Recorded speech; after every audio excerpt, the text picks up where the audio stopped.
Well, back to the Psalms. We're still in the Psalms. I wanted to mention two, if you have your chart, I didn't give you a chart again today. I gave you basically the 115th Psalm again. But, I guess I should remind you. Psalm. Psalmoi. It's not Hebrew. It's Greek. Psalmoi. Because the word comes from the Greek, mostly Septuagint, and this is where we get our title for Psalms. So remember, makes it easier for me because I do the Greek. But I did parse the Hebrew for you, so it's all parsed in Hebrew. We'll talk about the Hebrew words because the main word of the day that we've been using, Hallel. Hallel. Which, that's right. Hallelu. Hallelu. We'll talk about it. What would the Jews have called the book of Psalms, all the Psalms together? Did they have a Psalmoi.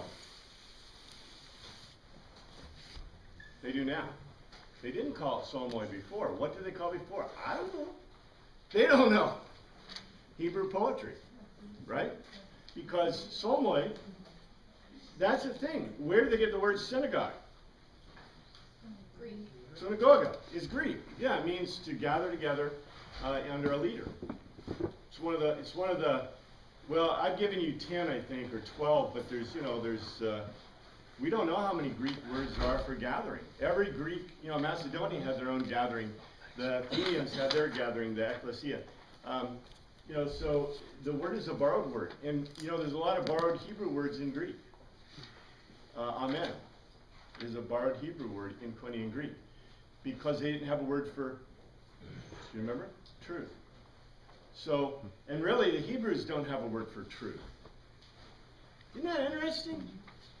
Probably the two cultures that are most interested in truth, the one that invented even the means of knowing truth, doesn't have a word for truth, have a word for not true.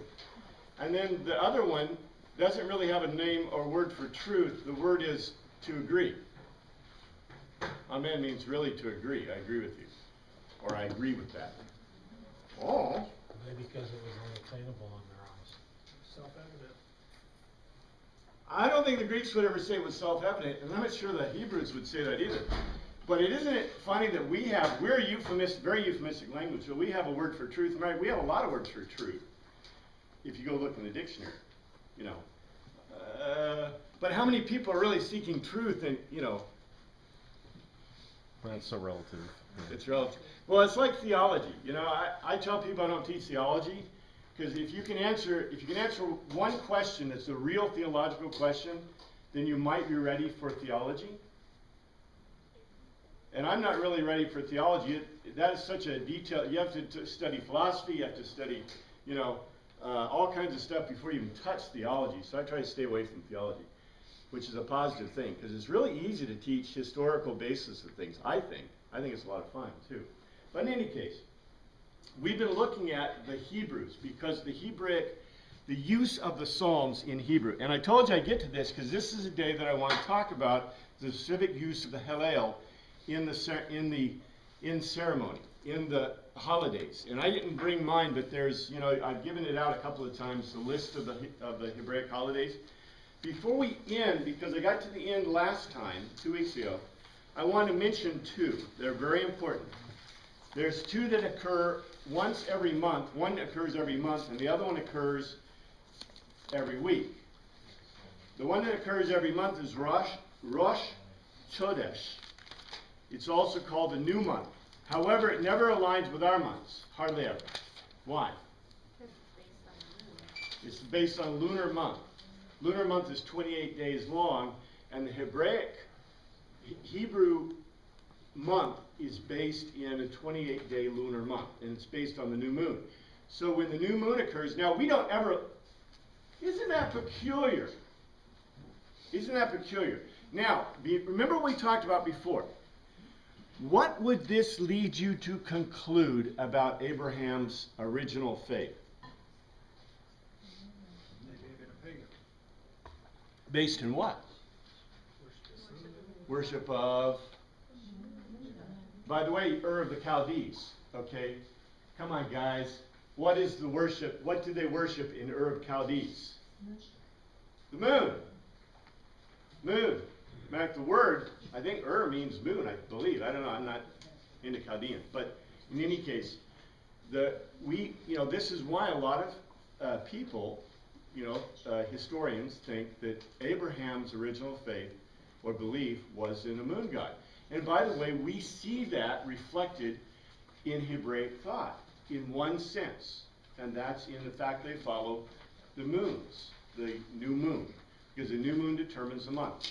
And you remember I told you, if you look at our stuff, the Hebrews call their days the first day, second day, third day, fourth day, and we call our days of the week after the gods. So to us it was important, as a culture to look at the gods, and likewise, we base the coming of the day on the sun, right? As opposed to the Hebrews, which based theirs on the coming of the night. Now, what's very interesting about that is notice, can you base the coming of the night on the moon? If you looked up in the sky yesterday, what did you see blazing in the sky? The moon was up there. Take a look. I think it's kind of peculiar. Isn't it peculiar that the ancient world looked at the sky probably more than we look at the sky? For different reasons, but maybe we should look up. Look up every now and then. I don't know. I think it's kind of interesting. But in any case, the new moon is critical. And by the way, the new moon determines, well, you know what it determines, right? New moon determines a lot of things. What does it determine? Passover, Easter. When Passover, Easter, basically all the festivals in Greek thought are based in the new moon because they base it in the month. And I gave you the months, but we don't even think about their months. Their month is in, I don't know how many months they have. I think they have 13, yeah, because it comes in a cycle. Then they have to add, I don't know what they have to add. The other one that's really important is Shabbat. Shabbat. Now, makes you wonder how the whole year thing started then. What's that? The whole 12-month, 13-month, whatever. It's all 28 days. It's arbitrary. Where'd you come up with 12 months?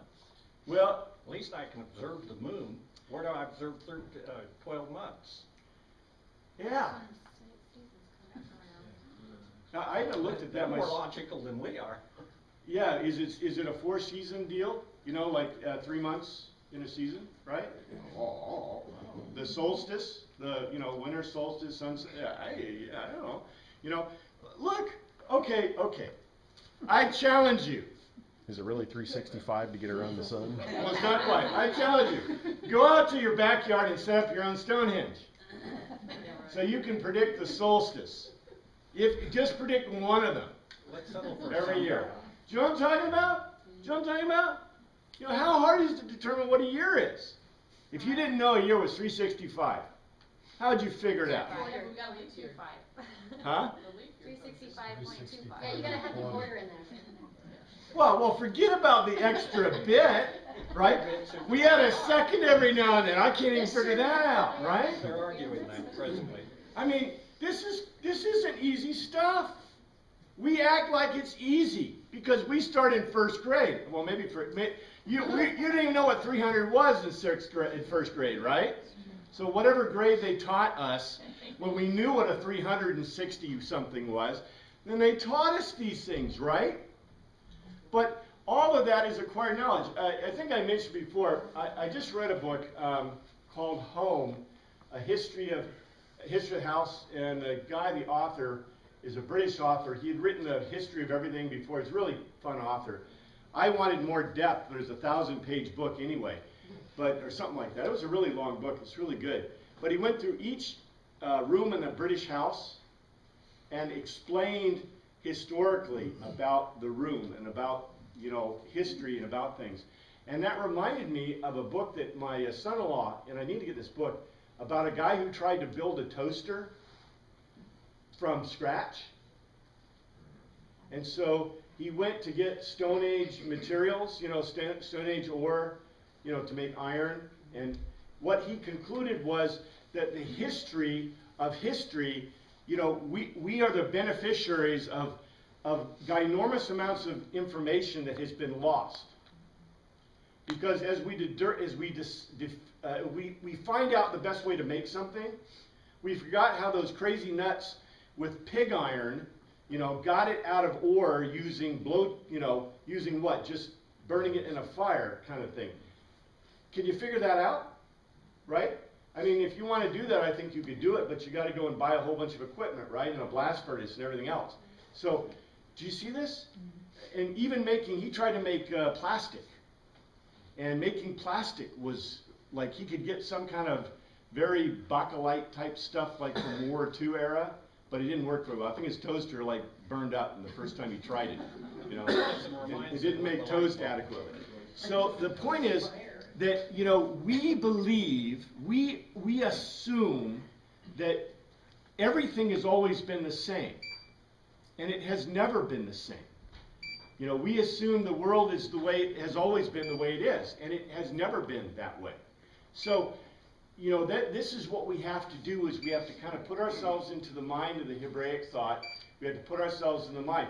And you notice, just the fact that Hebraic thought says that Psalms are Greek title. What does that tell you? Right? So what should we be reading, do you think? What would you conclude you should read if the titles for the Psalms are in Greek? Well, you should probably be reading LXX, right? Septuagint. Which is why I like to bring Septuagint text. Now, I haven't done a Psalms class, I really should, but I haven't brought in, but I should. Let's talk about this. The Hallel. The Hallel, we pictured this word. And remember this word Hallel, and I gave it, did I leave the definition in? I think I did. Because this definition is really important. What do we think Hallel means? What do we think hallelujah means? Praise God. Praise to God. But what it really means is clear. Clear? Okay, so even when we take hallelujah, which means, we want to say means praise to God, right? Clear God. God is clear? God of clear. No, that's not what it means, right? And then the clear isn't just sound, but it's originally about color. So how can we be Hallel about God? Let's be clear on this. Let's be clear on this. Maybe God has become clear to them, so they can see Him. I like that. The problem is, with a euphemistic language like this, the author could mean what? Almost anything. Your windows are dirty. All of that. All of that. Let me see clearly now, the rain is gone. Right? Let me see God clearly. God is clear. Reveal. Reveal. Right? That's the point, isn't it, of poetry. Right? When you read poetry, what do you read it for? You read it for what it says on the surface. Right? It was required. My love is a compass. Do you remember John Donne? I think it's John Donne. Yes. My love is a compass. So what kind of compass? And was she really a compass? So right? Encompassing him? Okay, wow. Do you see the point? Because poetry in English, very euphemistic. Poetry in all languages, non-euphemistic language, Greek poetry, it's out of there. But, for example, Hebraic poetry, and that's what we're studying, is very euphemistic. So yeah, we expect that. Now the Hallel. The Hallel consists of those 6 psalms, 113. What's important about the 117th psalm? Shortest book of the Bible. Yeah, the shortest psalm in the Bible, shortest of the short. Basically one sentence, pretty much. They're a unit which is used on joyous occasions when the praise of God is particularly appropriate. It is always done immediately following what's called the shacharat, which is the morning prayer. So on a Jewish religious holiday, the first thing you get is the morning prayer, and then you get the Hallel. So they don't, and what do they do? That's what we're going to talk about. Which parts do they do? Because we've looked at some of the parts. We've done, well, we did the 113th, the 114th. I want to finish up the 115th, and then we're going to do the 116th, then we're going to do the 118th. I can do the 117th pretty quickly. Ha! But in any case, if you do these at religious festivals, and you notice I gave you the list of religious festivals. If you do this at religious festivals, how important is it? Now, riddle me this. Exactly. How important do we have anything like this? Sure. What do we have that's like? Every church service has a theme for the Sunday. Well, maybe a theme, but do we have a set poem that we always do every specific festival? What is a festival? The Father, and the Son, and the Holy Spirit. Advent? Do we have something specific we do at Advent, and we also do at Christmas, we also do at Lent, we also do at Easter? Can you think of anything? We don't really have anything like that, right? Don't we have something that's important enough to put in that category? Why don't we do this?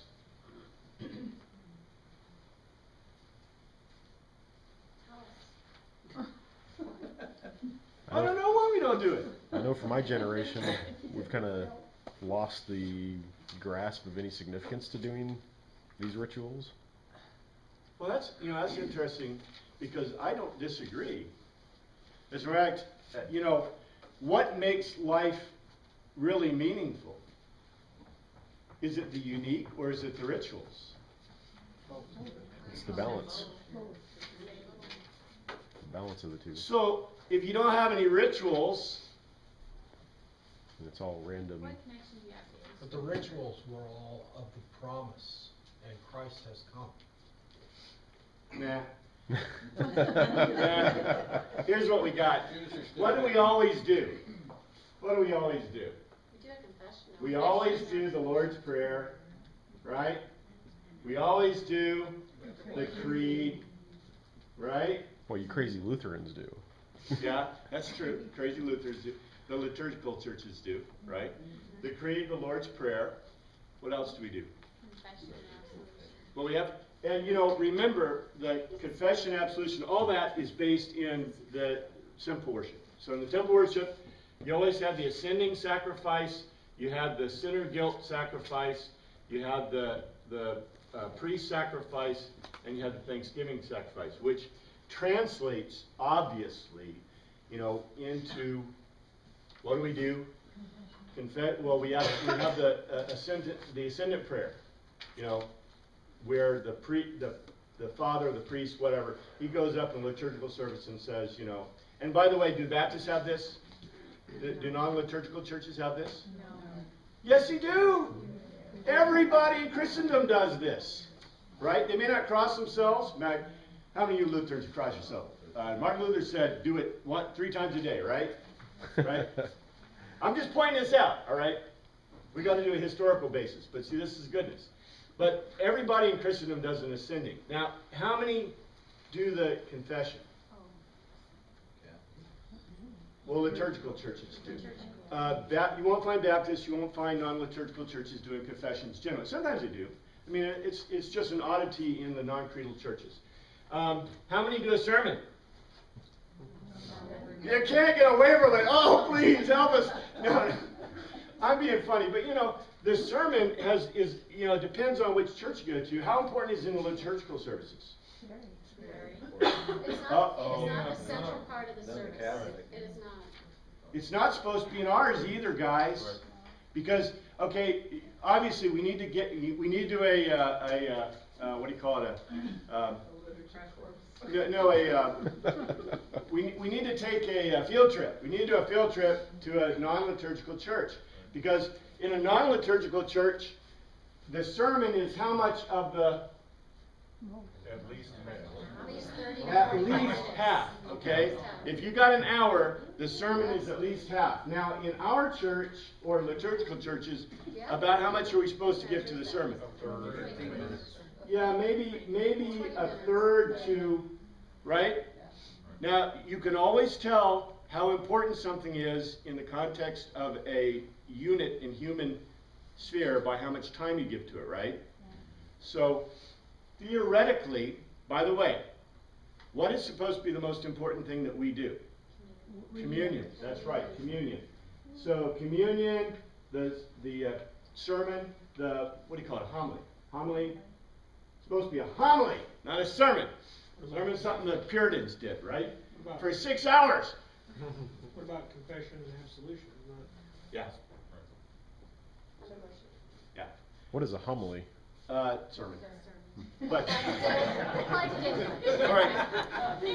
You know, this is a beautiful question of historical basis, because what is a homily versus a sermon?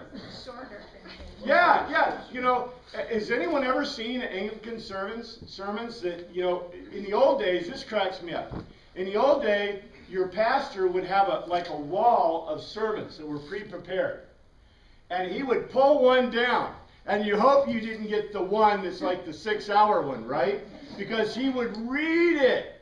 Many of the rectors back in the good old days, you know, I don't care if they're Lutheran or Catholic or you know, Episcopalian, would pull them off the shelf. You know, and you hoped he didn't get what Jonathan Edwards, you know, called the sinners for that day, right?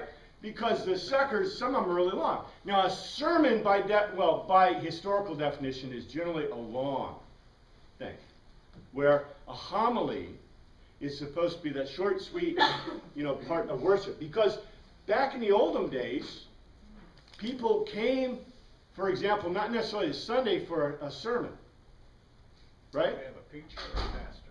Well, it depends on when they did it. Like, for example, in the old days, and you know, I'm getting to some real historical stuff here that is important because it goes back to the Psalms and the usage of the Psalms. But it's really good. It's really good information, I guess, from a historical standpoint. Because how often did people have communion back in the good old days? And I'm talking about the 18th, 17th. Every day. Not very often. Why? Why didn't they have it very often? They didn't want to get caught. Huh? Why? Resources? Persecution. Resources. Who said resources? Resources, right on. Because of cost. You know, today you buy bread for I don't know what, $1. You know, buy a loaf of bread for $1. No.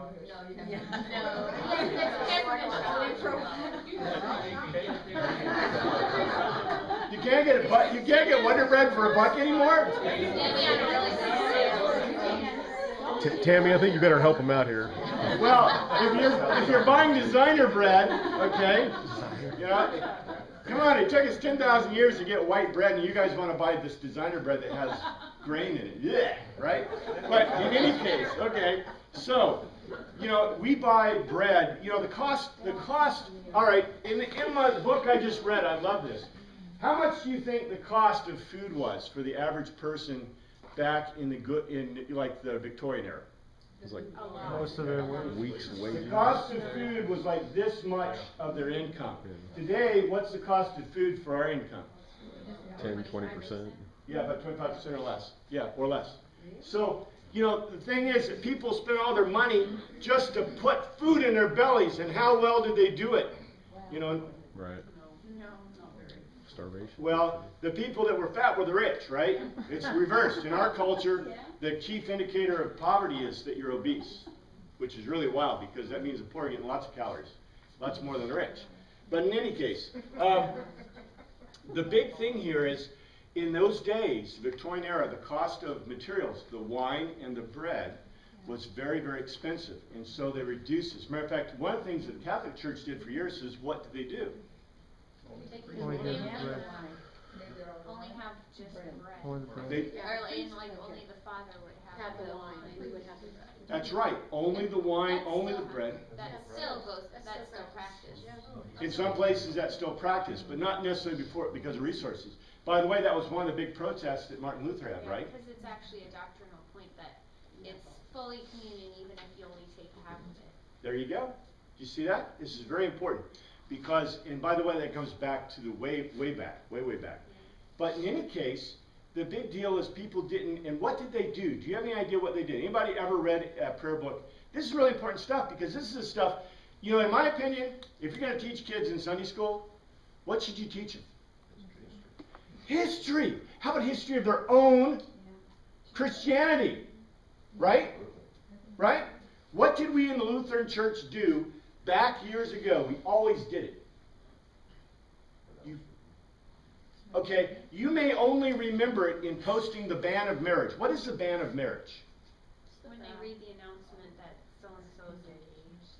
That- And, Right. yeah, and you, I get the bulletin it's alert. the way to, and people have a protest against it, they can speak up before marriage. Right. You hear what she said? The ban of marriage is where you post it publicly and say, you know, if this woman or man has or is married or has been previously married and there's, you know, playing a game here, you know, or if they're, you know, if they're in not in communion with the church because of sin or whatever, then someone should step up and say why they shouldn't be married. That's a ban. Okay. Remember, Martin Luther posted a ban right on the church door. That's what it is. What did they do back in the old days before they did communion? They usually did it a week or a month before. They put a ban on the church door that announced the communion. And they said to the people, this is when we're going to do communion, so get ready. Get ready for it. In the Anglican Church, there's actually a service, ban in the service, where the pastor, the priest, reads it a week or a month before the communion. And he says, you know, basically, prepare yourself, get ready, because we're going to have communion. You know, this is the day we're going to do it. See? They did that because they didn't have enough resources. And so they couldn't afford to buy bread every week. Now, as bread and wine became cheap, what did the churches begin to do? As a matter of how frequently? Every day. Every day. Yeah. Could it also have been, because you're really supposed to prepare before you have communion, you're supposed to go to your brother if you have sinned against him and ask for forgiveness. Was it a warning to say, hey, go get yourself ready for this? Could that have been part of it? Leave your sacrifice at the altar and go. Okay. If you haven't learned it already, what did we learn from the banning of the Apocrypha by the British Bible Society? Cheap. About money. Did they? It always starts about money. Now, I'm not in a Marxist position here to say, like Marx said, that everything is about economics. I mean, he was a nuthead. But the big deal here is what happens to theology. Follows money. Theology always follows the decisions, right? So if you want to see how church works, well, how religion works, because Christianity, in my mind, is not a religion. But if you want to see how church works, what do you do first? We can't afford to do it every day, because we'd like to, right? Remember, what did the early church do? Not every day. Well, they did it. They tried to. Because they were sacrificing in the temple every day to eat the whole of the Passover meal, right? They were sacrificing, but what was happening to them? They ran out of money. And then Paul had to go around Paul's messages was support